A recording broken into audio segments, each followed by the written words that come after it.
아빠, 그 해녀 아줌마 봤어요? 엄마처럼 물질했어요. 제주도 학교 견학을 마치고 돌아온 수민이가 눈을 반짝이며 말했습니다.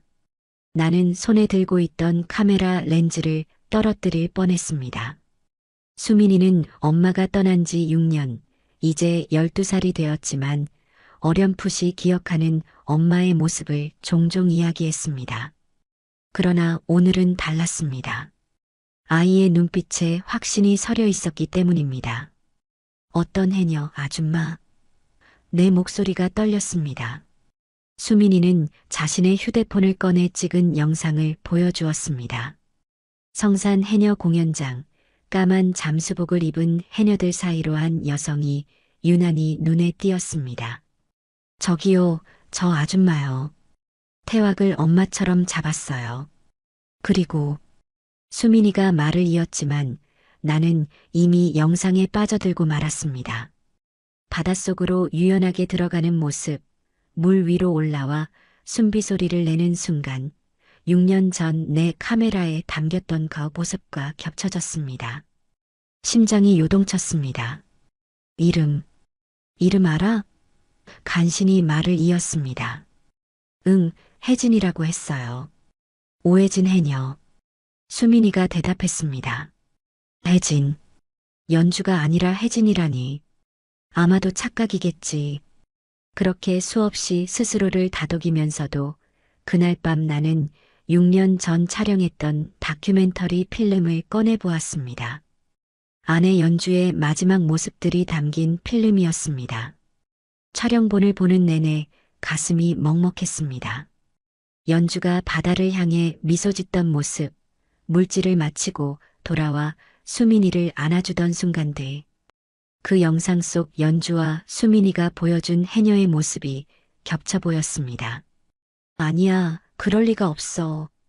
혼자 중얼거리면서도 마음속 깊은 곳에서는 작은 불씨가 피어오르고 있었습니다. 다음 날 나는 새 다큐멘터리 촬영을 핑계로 급히 제주행 비행기를 예약했습니다. 수민이를 학교에 데려다주며 말했습니다. 이번 주말에 제주도에 촬영 가야 할 것 같아. 같이 갈래? 수민이의 눈이 반짝였습니다. 정말요? 그 해녀 아줌마도 볼 수 있어요? 나는 침을 삼켰습니다. 그럴지도 모르지. 제주도에 도착한 우리는 성산의 한민박집에 짐을 풀었습니다. 주인 할머니는 우리를 반갑게 맞아주셨습니다. 어디서 왔수가? 촬영하러 온 거 맞수가? 제주 사투리가 정겹게 들렸습니다. 네, 해녀 다큐멘터리 촬영차 왔습니다. 혹시 오혜진이라는 해녀 아시나요? 할머니는 고개를 갸웃하더니 말씀하셨습니다. 혜진이? 아, 그 아이. 6년 전쯤 바당에서 떠밀려온 해녀 말하는 거지. 기억을 잃어분한 불쌍한 아이. 그 말에 온몸에 전율이 흘렀습니다. 6년 전, 기억상실. 바로 연주가 실종된 그 시기였습니다. 그 해녀 어디서 찾을 수 있을까요? 목소리를 가다듬으며 물었습니다. 할머니는 창문 너머 바다를 가리키셨습니다. 아침마다 저 자군의 포구에서 물질한다. 다른 해녀들보다 일찍 나가고 늦게 들어오는 아인데 그날 밤 잠을 이룰 수 없었습니다. 옆에서는 수민이가 평화롭게 잠들어 있었지만 내 머릿속은 6년 전 그날로 돌아가 있었습니다. 해녀 문화 다큐멘터리의 마지막 촬영 날, 아내는 특별한 장면을 위해 먼 바다로 나갔습니다. 걱정 마. 이 바다는 내 뒷마당이나 다름없어. 그렇게 웃으며 떠났던 그녀가 폭풍우가 몰아치던 그날 밤, 영영 돌아오지 않았습니다. 수색 닷새 만에 발견된 시신, 얼굴이 알아볼 수 없을 만큼 훼손되었고 잠수복과 연주의 은팔찌만으로 신원을 확인했습니다. 장례식 날 나는 관조차 열지 못했습니다. 너무 고통스러웠고 수민이에게 그런 모습을 보이고 싶지 않았기 때문입니다. 혹시 불현듯 심장이 쿵 내려앉는 기분이 들었습니다. 그때 확인했던 시신이 정말 연주였을까? 날이 밝자마자 수민이를 깨웠습니다. 일어나 해변에 가자. 자군의 포구에 도착했을 때는 이미 한 해녀가 바다로 들어가고 있었습니다. 그 뒷모습에 숨이 멎는 것 같았습니다. 까만 잠수복이 연주의 그것과 너무 닮아 있었기 때문입니다. 우리는 포구에 앉아 그 해녀가 나오길 기다렸습니다. 수민이는 파도에 맞춰 발을 흔들며 노래를 흥얼거렸습니다. 연주가 수민이에게 가르쳐준 제주도 해녀 노래였습니다. 아빠, 그 해녀 아줌마 나왔어요. 수민이의 외침에 고개를 들자 물 밖으로 나오는 한 여성이 보였습니다. 태왁을 끌며 천천히 걸어오는 그녀, 물기에 젖은 머리카락, 그리고 호흡을 가다듬는 그 특유의 몸짓까지. 심장이 요동쳤습니다. 수민이가 벌떡 일어나 그녀에게 달려갔고 나는 그 뒤를 따랐습니다. 안녕하세요. 어제 공연장에서 봤어요. 수민이가 반갑게 인사했습니다. 해녀는 잠수복 상의를 내리며 놀란 듯 우리를 바라보았습니다. 가까이서 보니 더 확신이 들었습니다. 조금 마르고 지쳐 보였지만 그 눈매와 입술선은 분명 연주의 것이었습니다. 혹시 다큐멘터리 찍으러 오신 분들입니까? 그녀가 물었습니다. 목소리마저 비슷했습니다. 다만 약간의 제주 사투리가 섞여 있었습니다. 네, 전 강민석이라고 합니다. 해녀 문화 다큐멘터리를 준비 중이에요. 떨리는 목소리로 말했습니다. 그녀의 눈에 잠시 무언가 스쳐 지나가는 듯 했지만 곧 담담해졌습니다. 저는 오혜진입니다. 여기 온 지는 얼마 안 됐소다. 연주는 절대 사투리를 쓰지 않았습니다. 혼란스러웠습니다. 혹시 인터뷰에 응해주실 수 있을까요? 조심스럽게 물었습니다. 그녀는 잠시 머뭇거리더니 고개를 끄덕였습니다. 내일 아침 같은 시간에 여기서 만납주. 혜진은 수민이를 잠시 바라보더니 미소를 지었습니다. 그리고 돌아서는 순간 왼쪽 어깨 위로 작은 조개 모양 흉터가 보였습니다. 연주가 어릴 적 다쳐서 생긴 바로 그 흉터였습니다. 그날 밤 마을 술집에서 나는 예전 해녀 조합장이었다는 고이순 할머니를 만났습니다. 혜진이 얘기 들었소다. 할마씨도 처음엔 참 이상하다 생각했어요. 할머니가 소주잔을 기울이며 말씀하셨습니다. 어떤 점이요? 내가 물었습니다. 해녀는 어릴 때부터 배워야 하는 건데 기억도 없는 아이가 물질을 그렇게 잘하니까요. 태어날 때부터 몸에 밴 사람 같았어요. 할머니의 말씀에 가슴이 쿵쾅거렸습니다. 그 아이가 처음 왔을 때 얘기 좀 해주세요. 할머니는 먼 바다를 바라보듯 창밖을 응시했습니다. 6년 전 큰 태풍 있던 날이었어다. 우도 쪽에서 떠내려온 거라는데 의식이 없었고 머리를 심하게 다쳤어요. 병원에서 깨어났을 때 자기가 누군지도 모르더라고요. 누구 찾는 사람도 없었고 그 말에 온몸이 떨렸습니다. 혹시 그때 물에 떠내려온 다른 사람은 없었나요? 할머니가 눈을 크게 뜨며 말했습니다. 어떻게 알았수가? 같은 날 우도 앞바다에서 여성 시신이 하나 발견됐어요. 잠수복 입은 해녀였는데 바위에 부딪혀 얼굴을 알아볼 수 없을 정도였다고. 그 순간 모든 퍼즐이 맞춰지는 느낌이었습니다. 연주와 누군가가 함께 물질하다 사고를 당했고 연주는 기억을 잃은 채 살아남았지만 다른 누군가가 연주로 오인된 것입니다. 술집을 나오자마자 연락을 시작했습니다.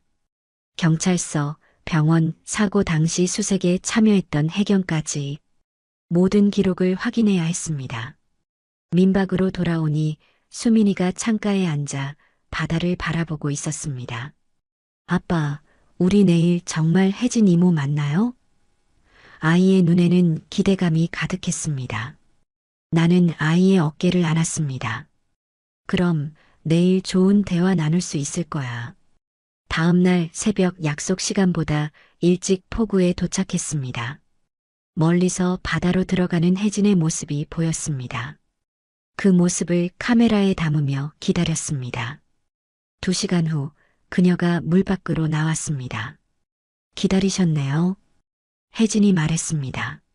나는 준비해간 수건을 건넸습니다. 이것 써요. 그녀는 잠시 멈칫하더니 수건을 받아들었습니다. 고맙수다.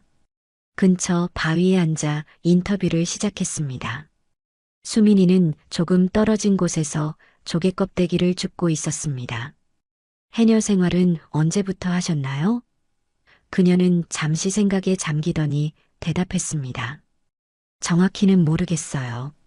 6년 전 사고로 기억을 많이 잃었거든요. 나는 심호흡을 했습니다. 혹시 이 사진 좀 봐주실래요? 연주와 함께 찍은 사진 한 장을 건넸습니다. 그녀는 사진을 바라보며 눈썹을 찌푸렸습니다. 누구? 저? 실망감이 밀려왔습니다. 하지만 포기할 수 없었습니다. 사고 당시 상황이 기억나세요? 그녀의 눈빛이 흔들렸습니다. 가끔 꿈에서 폭풍우 속에 있는 제 모습이 보여요. 누군가와 함께 있는데 이상하게 그 사람 얼굴이 떠오르지 않아요. 희망이 보이는 듯 했습니다. 제 아내가 6년 전 실종됐습니다. 폭풍우 속에서 물질하다가 그리고 당신과 너무 닮았어요. 혜진의 손이 떨리기 시작했습니다. 무슨 말씀이신지. 그때 수민이가 뛰어왔습니다. 이모, 이거 봐요. 예쁜 소라 찾았어요. 혜진이 무의식적으로 아이에게 손을 뻗었습니다. 조심해야 해. 그거 날카로워. 말을 멈추고 자신의 입을 손으로 가렸습니다. 사투리가 사라진 목소리였습니다. 왜 그러세요? 내가 조심스레 물었습니다. 혜진은 혼란스러운 표정으로 수민이를 바라보았습니다. 방금 저도 모르게 그녀의 눈에서 눈물이 맺혔습니다.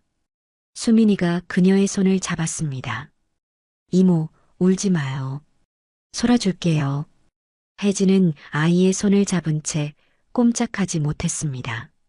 그녀의 눈빛이 달라지는 걸 느낄 수 있었습니다. 이 아이, 이름이 그녀가 떨리는 목소리로 물었습니다.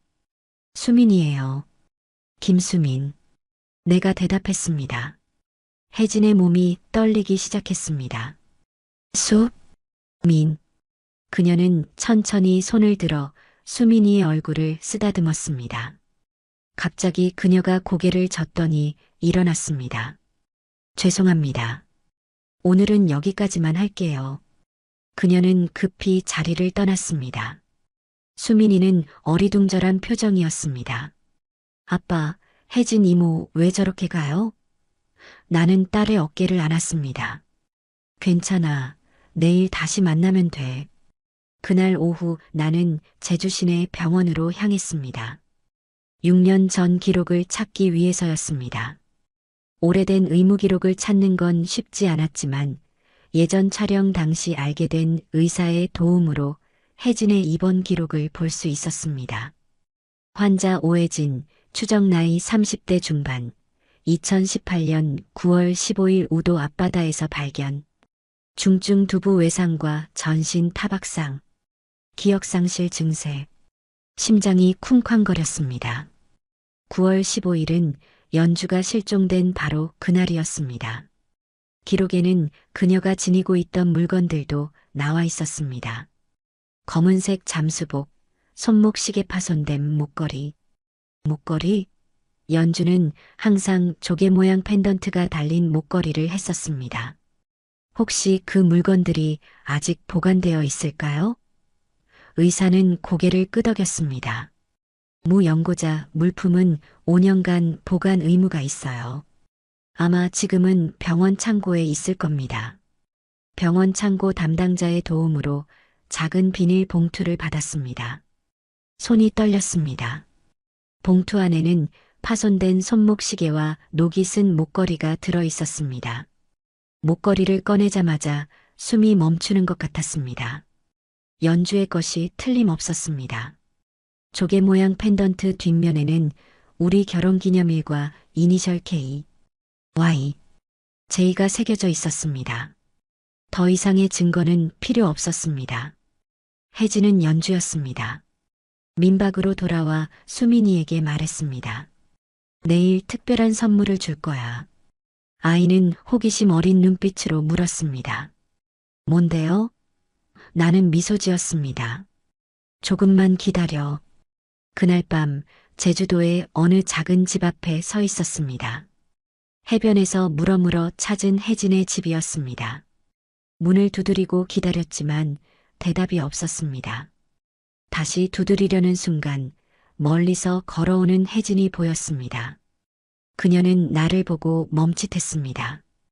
왜 오셨어요? 나는 천천히 주머니에서 목걸이를 꺼냈습니다. 이거 당신 거예요. 달빛 아래 빛나는 조개 펜던트를 보며 혜진의 눈이 커졌습니다. 그녀의 손이 무의식적으로 목을 만졌습니다. 어디서? 나는 목걸이를 그녀에게 건넸습니다. 6년 전 당신이 병원에 실려갔을 때 가지고 있던 거예요. 뒷면을 보세요. 혜진은 떨리는 손으로 펜던트를 뒤집었습니다. 이니셜과 날짜를 보는 순간 그녀의 눈에서 눈물이 흘렀습니다. K, Y, J, 김연주. 그녀가 속삭였습니다. 나는 고개를 끄덕였습니다. 내 아내 김연주. 수민이 엄마. 혜진 아니 연주는 펜던트를 꼭 쥐고 흐느꼈습니다. 꿈에서 보던 그 목소리가 당신이었군요. 연주의 집에 들어가 밤새도록 이야기를 나눴습니다. 그녀는 조금씩 기억의 조각들을 꺼내 놓았습니다. 가끔 꿈에서 어린아이가 나오는데 이름을 부르고 싶어도 입에서 나오지 않았어요. 연주가 말했습니다. 그리고 카메라를 들고 있는 사람이 항상 나를 부르는 느낌이 들었어요. 나는 그녀에게 우리의 과거를 들려주었습니다. 어떻게 만났는지, 수민이가 태어났을 때의 기쁨, 그리고 그녀가 해녀 다큐멘터리에 참여하게 된 과정까지. 연주 씨의 할머니가 해녀셨잖아요. 그래서 어릴 적부터 물질을 배웠고 그 지식을 다큐멘터리에 담고 싶어 했어요. 연주는 천천히 고개를 끄덕였습니다. 할머니, 생각나요. 해안가 작은 집에 사셨던 기억이 조금씩 돌아오는 듯 했습니다. 그날 폭풍우가 갑자기 몰아쳤어요. 나와 함께 있던 분은 연주가 미간을 찌푸렸습니다. 박지영 씨, 다른 해녀였어요.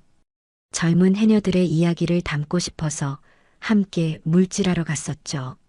내가 설명했습니다. 연주의 눈에 순간 깨달음이 스쳤습니다. 그래서 그 사람이 저로 오인된 건가요? 나는 고개를 끄덕였습니다. 지영 씨가 당신의 잠수복을 입고 있었어요. 그날 촬영을 위해 바꿔 입었다고 했잖아요. 연주의 눈에서 눈물이 흘렀습니다. 기억나요. 지영 언니가 내 잠수복이 더 예쁘다며 바꿔 입자고 했었어요. 둘 다 한동안 말이 없었습니다. 한 사람의 죽음, 그리고 다른 한 사람의 상실된 기억. 6년이란 시간이 만들어낸 비극적인 오해였습니다. 수민이, 만나고 싶어요. 연주가 마침내 입을 열었습니다. 내일 아침 우리 딸을 만나러 가요. 이른 아침 민박집으로 돌아왔습니다. 수민이는 아직 자고 있었습니다. 연주는 문 앞에서 망설였습니다. 정말 제가 들어가도 될까요? 그녀의 손이 떨렸습니다. 당신 딸이에요, 연주. 내가 그녀의 손을 잡았습니다. 방 안으로 들어서자 이불 속에서 수민의 작은 숨소리가 들렸습니다. 연주는 조심스럽게 침대 옆에 무릎을 꿇었습니다. 잠시 수민이의 얼굴을 바라보던 그녀의 눈에서 눈물이 흘렀습니다. 떨리는 손으로 아이의 머리카락을 쓰다듬었습니다. 그 순간 수민이가 눈을 떴습니다. 혜진 이모. 아이가 놀란 눈으로 물었습니다. 연주는 울먹이며 말했습니다. 수민아. 그 목소리에 아이의 눈이 커졌습니다. 이모가 내 이름 알아요? 연주는 고개를 끄덕였습니다. 수민아 나는 말을 잇지 못하고 그녀는 울음을 터뜨렸습니다. 나는 조심스레 수민이에게 말했습니다. 수민아, 이분은 혜진 이모가 아니야. 엄마야. 우리가 잃어버렸던 엄마. 수민이의 눈이 동그래졌습니다. 잠시 침묵이 흘렀습니다. 아이는 천천히 손을 뻗어 연주의 얼굴을 만졌습니다. 정말, 엄마. 연주는 아이의 손을 잡고 고개를 끄덕였습니다. 미안해, 수민아. 엄마가 너무 오래 떠나 있었어. 수민이의 눈에도 눈물이 고였습니다.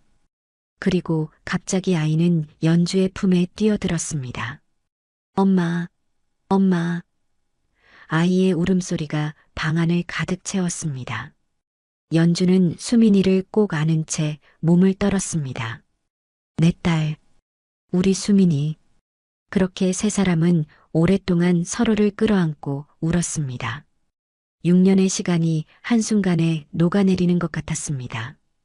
그날 오후 우리는 해변가를 따라 천천히 걸었습니다. 수민이는 연주의 손을 한시도 놓지 않았습니다. 엄마, 이거 봐요. 이 조개 색깔 예뻐요. 아이가 주워든 조개 껍데기를 보여주었습니다. 연주는 미소 지으며 고개를 끄덕였습니다. 그래, 정말 예쁘네. 이건 동고동이라고 하는 조개야. 할머니가 가장 좋아하셨던 조개였어. 그 말에 수민이의 눈이 반짝였습니다. 엄마가 기억나요? 연주는 잠시 생각에 잠겼다가 미소 지었습니다. 조금씩, 마치 안개 속에서 희미하게 보이는 것 같아. 나는 그 모습을 카메라에 담았습니다. 두 사람의 뒷모습, 해변을 걸으며 손을 잡은 채 이야기를 나누는 모습이 6년 전 마지막으로 촬영했던 장면과 겹쳐 보였습니다. 저녁이 되자 우리는 연주의 작은 집에 모였습니다. 소박하지만 따뜻한 공간이었습니다. 벽에는 해녀들의 사진이 몇 장 걸려 있었고 창가에는 조개 껍데기와 돌멩이들이 가지런히 놓여 있었습니다. 이건 언제부터 모으기 시작한 거예요? 내가 물었습니다. 연주는 조개 껍데기들을 바라보며 말했습니다. 기억은 없었지만 뭔가에 이끌려서 모았어요. 특히 이 모양의 조개를. 그녀가 집어든 조개는 우리가 신혼여행 때 제주도에서 함께 주웠던 것과 똑같은 종류였습니다. 마음은 기억했나 봐요. 나는 중얼거렸습니다. 연주의 눈에 다시 눈물이 고였습니다. 미안해요. 당신과 수민이를 잊었다는 게. 나는 고개를 저었습니다. 당신 잘못이 아니야. 중요한 건 지금 우리가 다시 만났다는 거야. 그날 밤 수민이가 잠든 후 연주와 나는 작은 테이블에 마주 앉았습니다. 테이블 위에는 내가 가져온 옛 앨범이 펼쳐져 있었습니다. 우리 결혼식이에요. 연주가 사진을 가리키며 물었습니다. 나는 고개를 끄덕였습니다. 제주에서 했어요. 당신의 고향이니까. 그녀는 천천히 사진을 넘겼습니다. 수민이의 돌잔치, 가족여행, 일상의 소소한 순간들. 이상해요. 이 사진들을 보면 머릿속에 장면이 떠오르는데 마치 남의 이야기를 듣는 것 같아요. 연주가 중얼거렸습니다. 서울에서의 생활은 기억나요? 내가 조심스레 물었습니다. 그녀는 잠시 생각하더니 고개를 저었습니다. 희미해요. 하지만 바다에 들어갔을 때는 모든 게 자연스러웠어요. 몸이 기억하고 있었던 거죠. 우리는 밤늦도록 과거 이야기를 나눴습니다. 마치 퍼즐을 맞추듯 그녀의 기억 조각들을 하나씩 찾아가는 시간이었습니다. 내일 박지영 씨 가족을 만나봐야 할 것 같아요. 연주가 갑자기 말했습니다. 지영 씨가 내 이름으로 묻혀 있다면 그 가족들에게 진실을 알려야 해요. 나는 그녀의 손을 잡았습니다. 함께 할게. 다음 날 우리는 제주시로 향했습니다. 경찰서에서 당시 사고 기록을 다시 확인하고 박지영의 가족 연락처를 받았습니다. 지영의 어머니는 우리의 방문에 놀라워하셨지만 이야기를 들으시고는 한참을 울었습니다. 그 아이가 당신이었군요. 사고 직후 병원에 무연고자가 있다는 소식을 들었지만 우리 지영이가 이미 확인됐다고 해서 슬픔과 안도가 뒤섞인 눈물이었습니다. 딸의 시신을 제대로 찾지 못했다는 죄책감이 있었는데 이제야 마음의 짐을 내려놓을 수 있겠네요. 법적인 절차는 생각보다 복잡했습니다. 실종자로 처리되었던 연주의 상태를 되돌리고 사망으로 잘못 신고된 기록을 바로잡는 과정이 필요했습니다. 유전자 검사, 지문 대조, 그리고 목격자 진술까지 모든 증거가 연주의 정체성을 증명했습니다. 수민이는 그 모든 과정을 놀라운 성숙함으로 지켜보았습니다. 아빠, 엄마 이름이 돌아오는 거예요? 수민이가 법원 복도에서 물었습니다. 그래, 이제 엄마는 공식적으로 다시 김연주가 되는 거야. 아이의 얼굴에 환한 미소가 번졌습니다. 한 달 후 모든 절차가 마무리되고 법원에서 김연주의 생존을 공식적으로 인정했습니다. 연주의 주민등록증이 새로 발급되던 날, 우리 셋은 손을 맞잡고 눈물을 흘렸습니다. 이제 진짜 우리 가족이 된 거예요? 수민이가 물었습니다. 연주는 아이를 꼭 안으며 고개를 끄덕였습니다. 그래, 이제 정말 우리 가족이야. 서울로 돌아갈 준비를 하면서 연주는 바다를 바라보며 오랫동안 생각에 잠겼습니다. 무슨 생각해? 내가 그녀의 곁에 앉으며 물었습니다. 이곳을 떠나는 게 조금 두려워요. 제주도의 바다가 저를 지켜줬으니까요. 그녀가 조용히 말했습니다. 그럼 여기 남을까? 내 제안에 연주는 놀란 눈으로 나를 바라보았습니다. 하지만 서울의 당신의 일이. 나는 미소 지었습니다. 6년 동안 찾던 사람을 다시 잃을 수는 없잖아. 내 일은 어디서든 할 수 있어.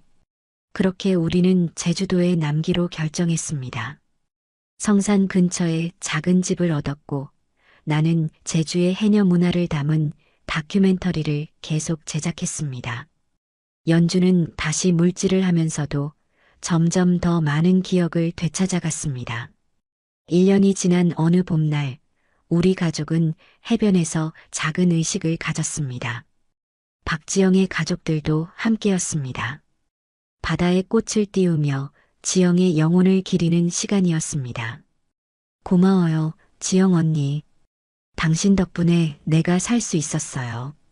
연주가 바다를 향해 속삭였습니다. 수민이는 조개 껍데기로 만든 작은 배에 꽃을 실어 바다로 밀어 넣었습니다. 그날 저녁, 우리는 집 앞마당에 작은 식탁을 펴고 저녁을 먹었습니다. 연주가 직접 잡은 전복과 내가 시장에서 산 생선으로 차린 소박한 식사였습니다. 엄마, 이거 봐요. 수민이가 학교에서 그린 그림을 보여주었습니다. 우리 가족 세 사람이 바다 앞에 서 있는 그림이었습니다. 연주는 그림을 보며 미소 지었습니다. 정말 잘 그렸네. 역시 우리 수민이. 나는 이 순간을 카메라에 담았습니다. 찬바람이 불어오자 연주는 수민의 어깨에 담요를 둘러주었습니다. 그 모습이 너무나 자연스러워서 6년의 공백이 있었다는 게 믿기지 않을 정도였습니다. 있잖아요. 연주가 갑자기 말을 꺼냈습니다. 기억이 없었을 때도 마음 한구석에선 항상 누군가를 기다리고 있었어요. 매일 밤 꿈에서 들리던 목소리가 있었고 그 목소리가 나를 부르는 것 같았죠. 그녀는 나와 수민을 바라보며 미소 지었습니다. 이제 알아요. 그건 당신과 수민이었어요. 내 영혼은 한 번도 가족을 잊은 적이 없었던 거예요. 나는 그녀의 손을 잡았습니다. 우리도 마찬가지야. 6년 동안 매일 당신을 찾았으니까. 수민이가 우리 사이로 파고들며 안겼습니다. 이제 영원히 함께해요. 그쵸? 아이의 순수한 질문에 우리는 동시에 고개를 끄덕였습니다. 바다에서 불어오는 바람이 우리의 웃음소리를 감싸 안았습니다. 해녀의 숨결처럼 깊고 강인하게 우리 가족은 다시 하나가 되었습니다. 멀리서 들려오는 파도 소리가 마치 축복의 노래처럼 들렸습니다. 연주의 말처럼 우리의 영혼은 한 번도 서로를 잊은 적이 없었습니다. 단지 잠시 길을 잃었을 뿐 바다의 인도로 다시 만난 것이었습니다. 이제 우리 앞에는 새로운 물결이 펼쳐져 있었고 그 파도 위에 함께 서 있는 우리 가족의 모습이 바다에 비쳐 더욱 선명하게 빛나고 있었습니다.